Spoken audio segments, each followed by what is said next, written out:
ইংরেজি শেখানোর জন্য সেখানে হাজার হাজার টাকা আপনি ব্যয় করতেছেন, কিন্তু কোরআন পড়ার জন্য আপনি একদিনও চিন্তা করতেছেন না, ঠিক কিনা? ঠিক। যদি কোনো হুজুরে কোরআন শরীফ পড়ায়, কারণ হাতিয়ে দেয় কত, মাস হইলে 100-200 টাকা হাতিয়ে দেয়, ঠিক কিনা? হ্যাঁ, যদি কোনো বাসায় পড়াইতে যায়, তারপরে দেয় টোস্ট বিস্কুট। কোন biscuit? Toast biscuit. Toast biscuit দেয়।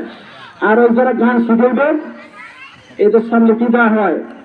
আপেল, মালটা, কমলা, ঠিক কিনা? ঠিক। হ্যাঁ, কোরআনের কোনো দাম নাই। কোরআনের কি? আল্লাহ রাসূল বলেছেন, আমি তিনটা কারণে কোরআনকে তিন কারণে যেহেতু কোরআনকে আমি ভালোবাসি। এক নম্বরে রাসূল পাক সাল্লাল্লাহু আলাইহি সাল্লাম আরব দেশে জন্মগ্রহণ করেছেন। কয় দেশে? কোন দেশে? আরব দেশে। আর আরবের ভাষা ছিল আরবি। সুবহানাল্লাহ। আর আল্লাহ রাব্বুল আলামিন কোরআনুল কারীম অবতীর্ণ করেছেন আরবি ভাষায়। কোন ভাষায়? আরবি ভাষায়। আর জান্নাতি মানুষ যারা হবে তাদের ভাষা হবে আরবি। সুবহানাল্লাহ। তাদের ভাষা কি হবে? আরবি ভাষা হবে, ঠিক কিনা? আরবি ভাষা। এই জন্য আমাদের কোরআন শিখতে হবে।